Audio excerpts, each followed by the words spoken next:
Con nosotros ahora Martín Fresneda, exsecretario de Derechos Humanos de la Nación, actual legislador provincial. Con él vamos a dialogar también. Martín, ¿cómo te va? ¿Cómo andás? Bien, bien. Escuchaste, a ver, dame una impresión del debate de recién, de la discusión que se dio. No es novedoso. Desde la política se ve un escenario en el cual uno puede suscribir claramente qué Argentina uno puede transitar con contradicciones, con dificultades, y cuál es la otra Argentina.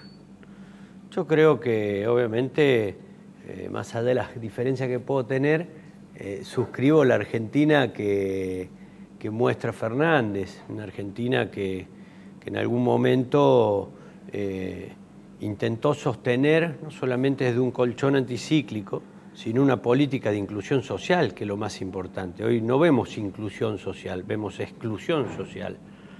Hoy vemos un mundo que vuelve a caer en crisis en las políticas financieras y vemos una Argentina que está pagando de intereses de la LEVAC ya cifras exorbitantes, y al mismo tiempo vemos cómo se intenta ajustar a los sectores más débiles. Con esos solos datos, ¿sí?, para bajar el déficit fiscal se está achicando, y se está achicando en desmedro de muchos argentinos. O sea, la Argentina tiene algunos logros enormes que fueron diseño de política de Estado, básicamente los científicos. Y anda a preguntarle cómo se sienten los científicos hoy en Argentina. Algunos datos, cómo se sienten los defensores de los derechos humanos en Argentina. Estoy hablando de inclusión social. Y más allá del bullicio que se genera en estos debates, que muchas veces es difícil desagregar y caer en la cuenta de que en dónde puede asistir las razones, creo que sí el mundo, pero por sobre todas las cosas la región, Latinoamérica, en los últimos 20 años se ha politizado de una forma extraordinaria. O sea, ha perdido el discurso liberal de los 90, que trataba de despolitizar, desideologizar. Las ideologías habían muerto, sálvese quien pueda. Yo creo que hoy estamos frente a una sociedad que se ha politizado, y se ha politizado con proyectos antagónicos. Si eso le quieren llamar grieta, pues bien, la historia de la Argentina, les cuento que la grieta viene de hace mucho tiempo porque hay proyectos antagónicos.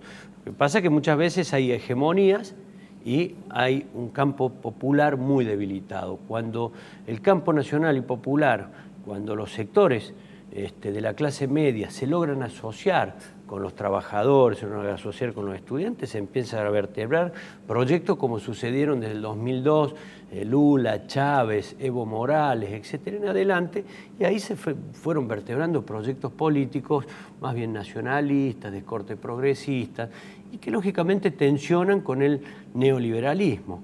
Entonces, no es que acá no nos vamos a poner de acuerdo. Acá hay un marco que si estuviéramos discutiendo en los 70, existirían algunos que plantean que la regla de juego de la democracia no es una regla válida necesariamente para enmarcar todo esto. Yo creo que sí nos podemos poner de acuerdo. Lo que sucede es que no nos ponemos de acuerdo con las prioridades. Si nosotros vimos que el proceso de endeudamiento de la Argentina nos llevó a una catástrofe, ¿por qué repetimos esto? Es lo que dice Zaffaroni y que estuve discutiéndolo con todo el mundo hoy.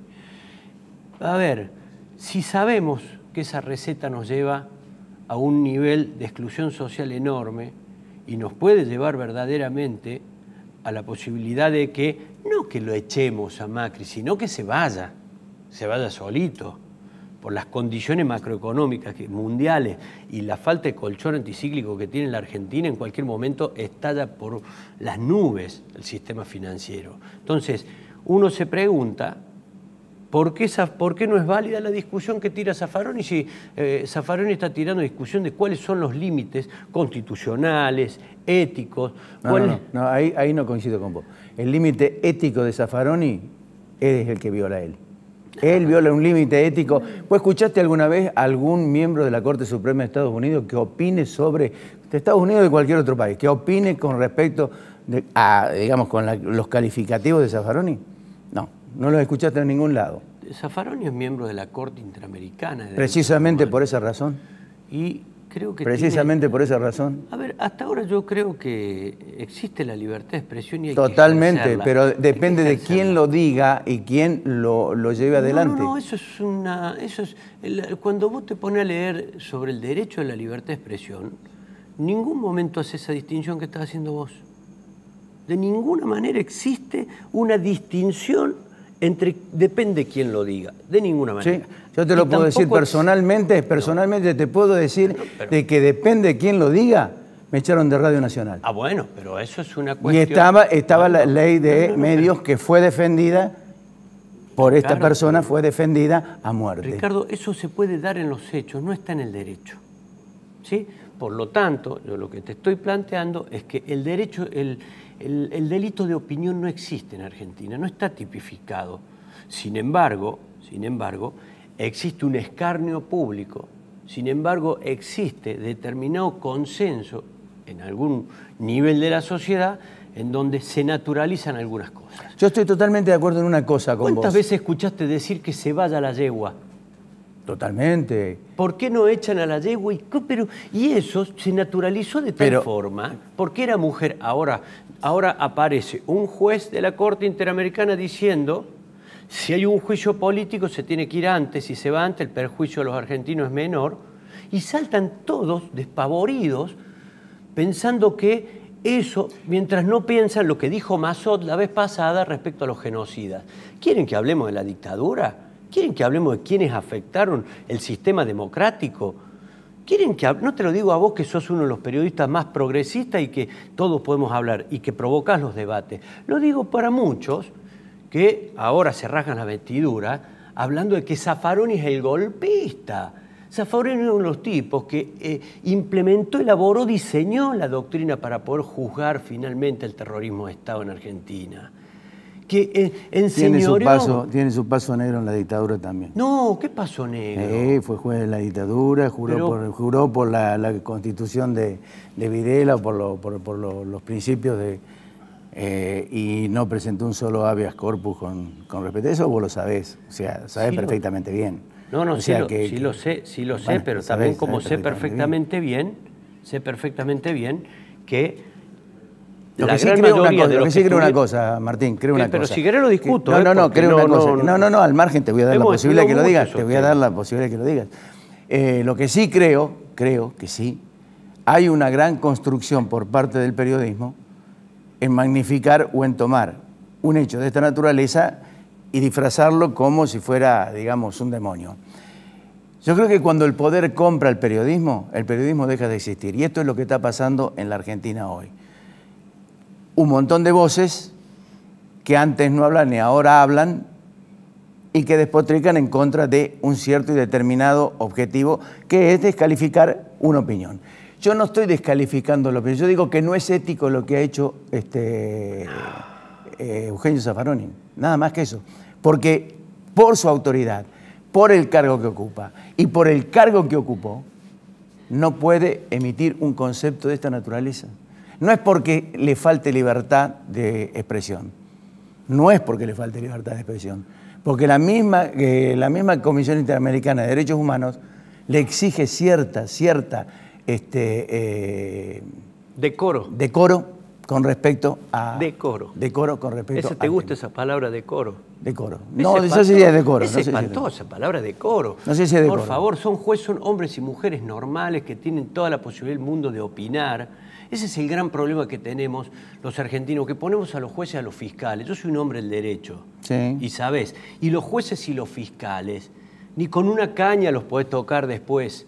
Son hombres y mujeres normales que de repente opinan políticamente en un sistema en donde se desbocan y muchas veces hablan a través de sus fallos y hacen barbaridades. El sistema, no es correcto seguir sosteniendo un sistema obsoleto de ese Keynes que hablaba del juez imaginario y que tiene que tener un decoro que el ciudadano común no lo tiene. Ahora, si vos crees que su intervención, ¿sí?, le puede perturbar su posibilidad de juzgar al momento, pues entonces utiliza el recurso que tenés que utilizar. Ahora, cuestionarlo a Zaffaroni, porque diga, el rumbo económico y las decisiones que está tomando este país nos va a llevar a que tengan que abandonar el poder con anterioridad, y si lo hacen mejor porque reduciríamos daño, eso dijo Zaffaroni en definitiva. Sí. ¿Y cuál es la forma de que se vaya? El juicio político, dijo. Métodos constitucionales. ¿Cuáles son los cuestionamientos? A mí, ¿sabe qué me da la impresión, Ricardo? Y te tiro un dato. Sí. ¿Vos tenés idea cuántas causas tiene la Argentina ante la Corte Interamericana de Derechos Humanos? No, francamente. Bueno, más de 700 causas ante la Comisión Interamericana, más de 100 con tratamiento en la Comisión y en puerta 30 juicios en la Corte Interamericana. Todos los estados, pero en particular Estados Unidos y Argentina, éramos los que hacíamos aporte al sistema. Después que se va a Venezuela se genera una crisis dentro del sistema enorme. ¿Sabe por qué? Porque hay toda una influencia política para tratar de direccionar a la Comisión Interamericana y la Corte Interamericana, únicos organismos internacionales que son vinculantes para los países suscritos en la OEA, para condicionarlos. ¿Y condicionarlos cómo? Condicionarlos en sus fallos. Porque si la Corte en estos días empieza a fallar en contra de la Argentina, como pasó con Milagro Sala, te la regalo, Mauricio Macri. Esto claramente es una utilización del gobierno de Mauricio Macri para empezar a desprestigiar a la Comisión Interamericana de Derechos Humanos. ¿Que Zaffaroni se la regaló? Sí, se la regaló, le dejó la pelota ahí y pateó. Pero ¿vos te pensás que, Garabano, van a generar semejante debate cuando el problema sea una expresión de un juez que probablemente no lo sea más y que a este gobierno le importa muy poco ese juez? No, el problema es otro, querido amigo. El problema es que suben las tarifas, el problema es que la Argentina que se viene, el problema del dólar, el problema de las LEVAC, el problema que tiene la Argentina ante la Comisión y la Corte Interamericana, problemas internacionales. ¿Por qué? Porque no hay una inversión. Entonces discutamos a Zaffaroni de la pena de muerte y discutamos de todo lo que quiera. Martín, se me terminó el tiempo. Te agradezco. Te agradezco, Martín, muy amable.